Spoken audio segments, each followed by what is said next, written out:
গতকাল সব গুজারি গেছে, যারা এখানে ছিলেন রাত্রি জাগরণ করছেন, ভিতরে যতটুকু সম্ভব আমি রাত্রিতে জেগেছিলাম, আপনাদের সবার জন্য দোয়া করেছি। দিন যত যায় চিন্তা কমে না, চিন্তা তত বাড়ে। দিন যত যায় একদিন করে যায়, আর একটি মানুষ কবরের দিকে এক পা করে আগাইয়া যায়। বলটা যখন গোলবারের কাছে যায়, বলের গতি তখন কমে না, বলের গতি তখন বাড়ে। এই জীবন যুদ্ধের বন্ধুর পথ, আঁকাবাঁকা পথ পারি হয়ে জীবনের অনেকটা সময়, অনেকটা দিন ক্ষণ অতিক্রম করলাম। সামনে হয়তোবা কার কতটুকু দিন আছে এটা আল্লাহই ভালো জানেন। বসে থাকার সময় নাই, কাজ করার সময়। বসে থাকার সময় আর শুয়ে থাকার সময় আর ঘুম আসার সময় একটা জায়গা আছে, সেখানে অনেক ঘুম আসা যাবে, সেটার নাম হলো কবর। কিন্তু এই কবরটা কারোর জন্যে আল কবর রাউজাতুম মিন রিয়াজিল জান্নাহ আও হুফরাতুম মিন হুফারিন নিরাহ, আগুনের একটা টুকরা হতে পারে আর জান্নাতের একটি খণ্ডও হতে পারে। কাজে কবর এমন একটা জায়গা যেখানে শুধুই একজন মানুষই থাকবে। হযরত ওমর রাদিয়াল্লাহু তাআলা আনহু এত কাঁদতেছিলেন ঘরের মধ্যে। বাইরে হওয়ার পরে লোকজন জিজ্ঞাসা করলেন, আমিরুল মুমিনিন, আপনি এত কান্নাকাটি কেন পারলেন? হযরত ওমর রাদিয়াল্লাহু তাআলা আনহু বলেন যে আমি যদি জাহান্নামে যাই আমার একটা সাথী থাকবে, আমি যদি জান্নাতে যাই সেখানেও আমার একজন সাথী আমি পাব। কিন্তু কবর এমন একটা ভয়ঙ্কর জায়গা যেখানে আমার কোনো সাথী নাই, আমি শুধুই একা, শুধুই একা। মানুষ থাকবে আর তার মালিক মহান মাবুদ থাকবে, প্রশ্ন করা হবে, তার উত্তর প্রদান করা হবে। এই সময়টা খুবই ক্রিটিক্যাল একটা সময়। কবরের বেড়াটা যদি কেউ পার হইতে পারে, সব বেড়াই তার পার, আলহামদুলিল্লাহ।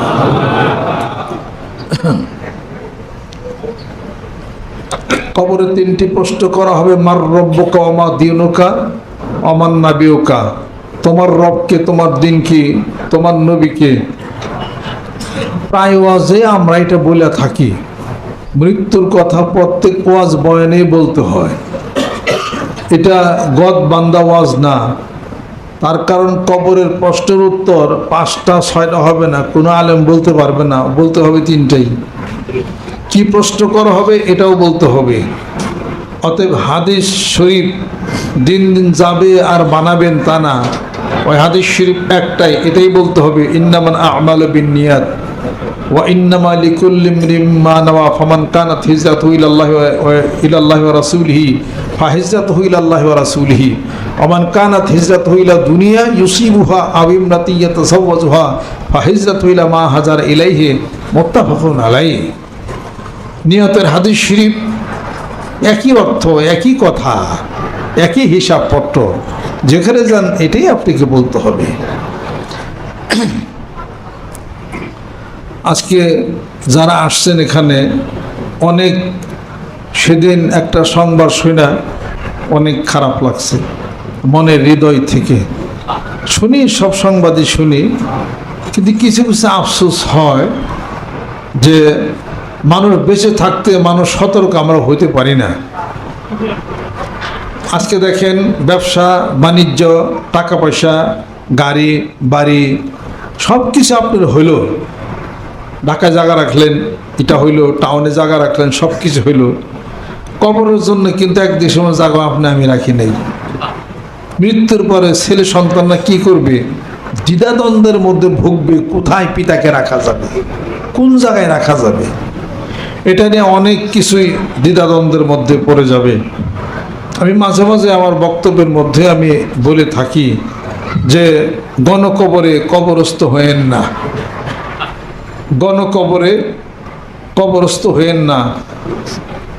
হাদিস শরীফ শোনেন, কোনো ইমানদার বান্দাকে, আমলদার ব্যক্তিকে যদি যদি এমন জায়গায় কবরস্থ করা হয় যেখানে আরেকটা গুনাহগার মানুষ, ফাঁসি দেওয়া মানুষ, বিষ খাওয়া মানুষ অথবা হত্যাকারী এমন অপরাধী ব্যক্তি যদি তার কবরের সাথে লাগা যদি কবর পড়ে, তার শাস্তির ভাগী ইমানদার বান্দা সেও হবে।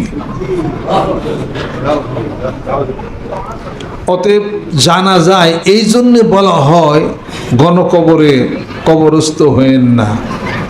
গণকবর খারাপ তা বলি নাই, সাধারণত গণকবরে যে কোনো মানুষই কবরস্থ হইতে পারে। কথা ঠিক কিনা বলেন? দুটি কবর, তিনটা কবর হয়েছে আমার জানা মতো। এই তিনজন মানুষ সম্পর্কে আমি খুব ভালো জানি, ভালো আমল, কিন্তু কবরটা মনোপুত হয় নাই। কবরটা মনোপুত হয় নাই। 8 তারিখে যিনি চলে গেলেন মাওলানা খোরশেদ আলম সাহেব, কবরটা মনোপুত হলো না। শহীদ বুদ্ধিজীবী কবর, ওখানে যে কবরটা দেওয়া হয়েছে ও কবর কি ওখানে থাকবে? ওই কবর উপরে আরেক কবর দেওয়া হবে। এক। দ্বিতীয় নম্বর, আমাদের জাসিম আব্দুল সালাম সাহেব যেখানে কবরস্থ করা হয়েছে ওখানে আরেক কবর হবে। 3 নম্বর, বিআই সিদ্দিকী সাহেবের স্ত্রী যেখানে কবরস্থ করা হয়েছে ওখানে আরেক কবর হবে। অথচ 3 জন মানুষই তরিকার জন্য অনেক নিবেদিত প্রাণ, আমাদের ভালোবাসার মানুষ, এবং আমরা কামনা করি তার নিজস্ব একটা জায়গায় যদি সমাহিত হতেন তাহলে ওই কবরটা চিরদিনই ঠিক থাকতো। ছেলে সন্তান যা ওখানে জিয়ারত করতে পারতো, অনেক ভালো হতো সেটা। কথা ঠিক কিনা? ওয়াজ শোনা এক জিনিস, ওয়াজ সাথে নিয়ে যাওয়া আলাদা এক জিনিস, নামাজ আদায় করা এক জিনিস, আর নামাজের সমাজে প্রতিষ্ঠা করা আলাদা এক জিনিস। সমাজে নামাজ প্রতিষ্ঠা করো, সংসারে নামাজ প্রতিষ্ঠা করো। আজকাল অনেক অনেক মঞ্চের টেবিলে বড় বড় নেতা কর্মী যারা আছে, দেশ যারা চালান, ওনারাও ভালো বক্তব্য দেন, বেশ ভালো কথা, কিন্তু ওনারা বক্তব্য শেষে ওমা আলাইনা ইল্লাল বালাগও বলেন না। ওনারা বক্তব্যের প্রথমে আউযুবিল্লাহ বিসমিল্লাহও বলেন না। ওনাদের বক্তব্যের মধ্যে কেবল নামাজ পড়ে আসছেন আমাদের নেতা যিনি আছেন, ওনার বক্তব্যের মধ্যে ওনার যারা কর্মী আছে একজন করে নামাজ পড়তে বললেন না, জিকিরের কথা বললেন না, হজের কথা বললেন না, জাকাতের কথা বললেন না, ওজনে কম দিও না তা বললেন না, পিতামাতার খেদমত করো এটা বললেন না। বললেন এ দেশকে ভালো করতে হবে, ভোটে নির্বাচন করতে হবে। আর কি বললেন? যে আমাকে এবার যদি তোমরা নির্বাচন করো তাহলে আমি এলাকার অনেক উন্নতি সাধন আমি করব। আমার আগে যারা চলে গেছে তারা তো লোক ভালো না, তারা গম চুরি করছে, তারা চাল চুরি করছে, অপোজিশন পার্টির যত দুর্নাম করে গেল, আর নিজে নির্বাচন হলে পরে অনেক কিছু সমাজে সে করবে, অথচ নামাজের কথা বলল না, অথচ নামাজ জামাতে আদায় করে আসছে। প্যাঁচ খাইছে কিনা জোরে গণ? প্যাঁচ খাইছে কিনা জোরে গণ? ওয়াজ শোনা এক জিনিস, ওয়াজ মানা এক জিনিস, ওয়াজ বোঝা এক জিনিস, সেই ওয়াজ বাড়িতে নিয়ে যাওয়া আর এক জিনিস, ওই ওয়াজ সন্তান ছেলে সন্তানের মধ্যে প্রতিষ্ঠা করা আলাদা আরেক জিনিস। এই জন্য আমি আমাদের দেশের যারা বড় বড় নেতাকর্মী যারা আছেন, আপনাদেরকেও তার কেউ কিছু বলবে না, কারণ আপনাদেরকে বলবে কি আপনারা তো অনেকের বস, বসের কথা বললে সমালোচনা করলে পড়তো পদ হারিয়ে যাবে, চাকরি হারিয়ে যাবে। আমাদের তো কেউ বস নাই, আমরা বলতে পারি। যারা বয়ান বক্তৃতার মঞ্চের টেবিলের মধ্যে যারা বক্তব্য দেন, আউযুবিল্লাহ বিসমিল্লাহ কোন, আউযুবিল্লাহ বিসমিল্লাহ কইবেন না, তাহলে পরে কি হবে?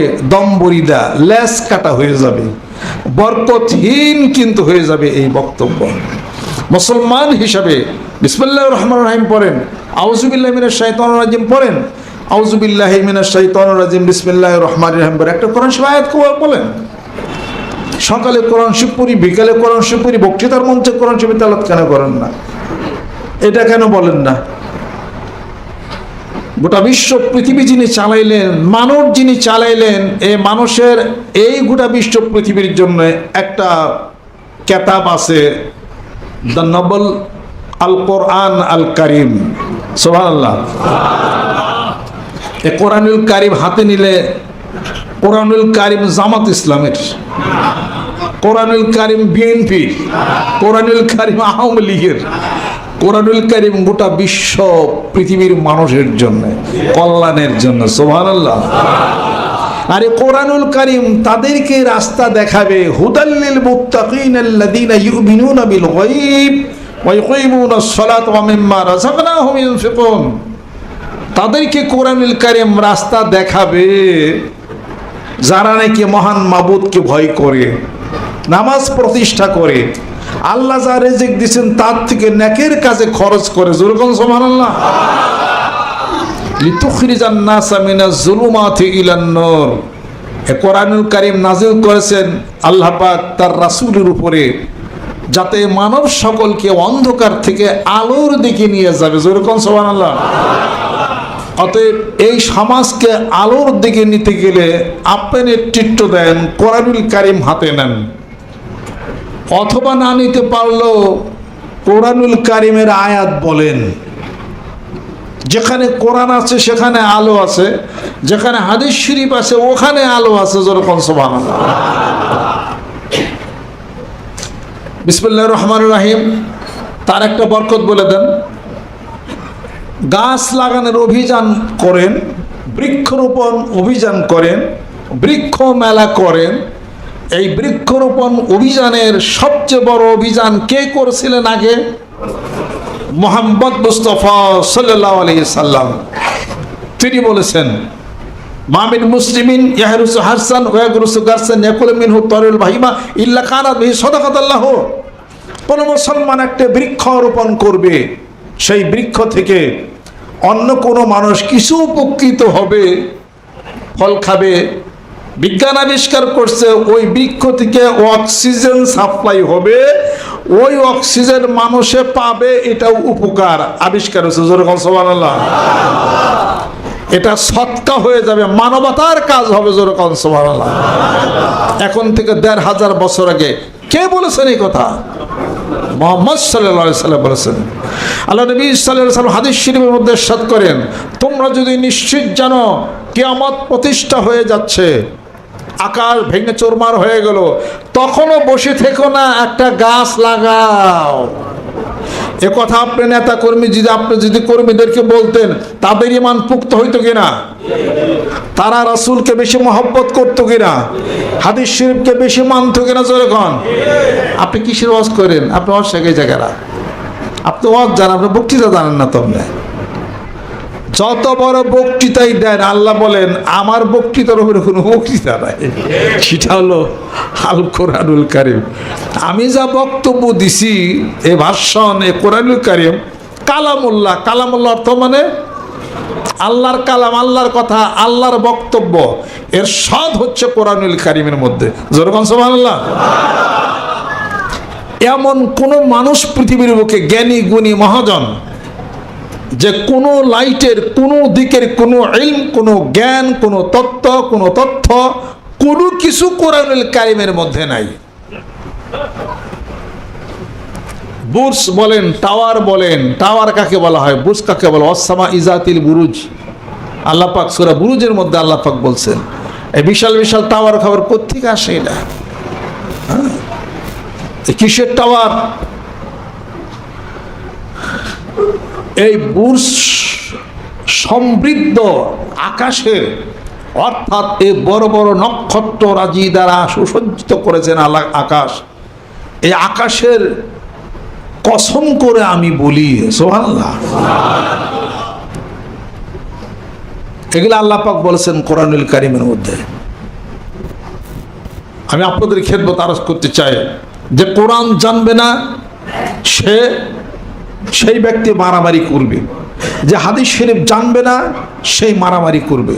যে কোরআন যে জানবে, বুঝবে, কোরআন শরীফ বুঝবে, হাদিস শরীফ বুঝবে, ওই ব্যক্তি মারামারি করতে পারবে না। অতএব আপনি যখন কোরআন এবং হাদিস শরীফের লাইটে আলাপ আলোচনা করবেন, কোরআনুল কারিমের আলাপ আলোচনা কি শুধু বিএনপি করবে? কোরআনুল কারিমের আলাপ আলোচনা কি শুধু খালি মজলিস, খেলাফত মজলিস তারা করবে? খেলাফত আন্দোলন করবে তারা? অন্য কোনো দল ইসলামী পার্টিরা করবে? কোরআনুল কারিমকে সাফ কালো করে কেউ কিনে নিছেনি? আপনি যদি মানুষকে আল্লাহর রাস্তায় আনতে পারেন, আপনি যদি মানুষকে ভালো করতে পারেন, মানুষগুলি ভালো সমাজ উপহার। জোরে বলেন সুবহানাল্লাহ। ভালো মানুষ হইতে গেলে ভালো কথা, আর ভালো কথা একমাত্র আল্লাহর কালাম ছাড়া কোনো ভালো কথা হতে পারে না। বলবেন যে রবি ঠাকুর ভালো মানুষ ছিলেন, সবই ভালো কথা কি বলছে নাকি? তার চিন্তা প্রসূত কত গল্প লিখছে, উপন্যাস লিখছে, আপনার বঙ্কিমের উপন্যাস লিখছে, সে লিখছে, তারপরে নজরুল ইসলাম সাহেব কত উপন্যাস, কত কিছু লিখছে, ইসলামী কিছু লিখছে, যেটা গ্রহণ করা যায়, গ্রহণ করা যাবে, সবই গ্রহণ করা যাবে, এটার তো কোনো অর্থ নাই। কথা ঠিক কিনা বলেন? কবিতার কাব্যিক প্রতিভার মাধ্যমে তার জ্ঞান প্রসূত অনেক কিছু সাহিত্যের আকারে সে প্রকাশ করছে, সব তো গ্রহণ নাও করা যেতে পারে, কিন্তু আল্লাহ পাক বলেন আমার এই কোরআনে সবই গ্রহণ করতে হবে। যেরকম সুবহানাল্লাহ। এর শব্দ হচ্ছে কোরআনুল কারীমের মধ্যে আল্লাহ পাক ঘোষণা করেন আফাতুমিনুনা বিবাদিল কিতাবে ওয়া তাকফুরুনা বিবাদ। আল্লাহ পাক বলেন আমার কোরআনুল কারীমের কোন অংশকে তোমরা মানো আর কোন আয়াতকে তোমরা অস্বীকার কেন করো? সবই মানতে হবে। যেরকম সুবহানাল্লাহ। কোরআনুল কারীম এই সমাজ ব্যবস্থার মধ্যে হাতে নেন, সব নেতা কর্মী পার্টির মানুষ সব হাতে নেন, কোনো ভয় নাই।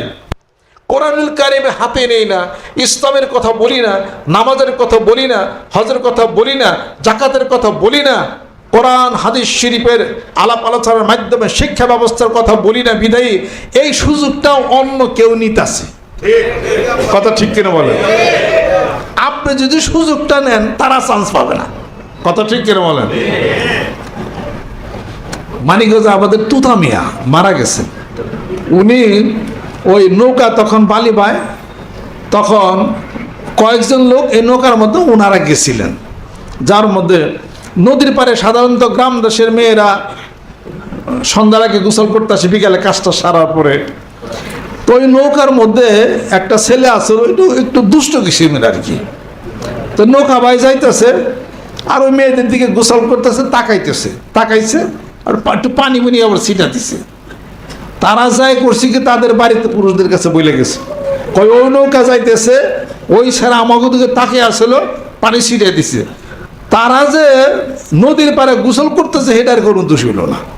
কথা খেয়াল করছে? পরে তারা তো সব বললম টল্লম হ্যান ত্যান নিয়া কেরারে কয় ওই নৌকা ধর।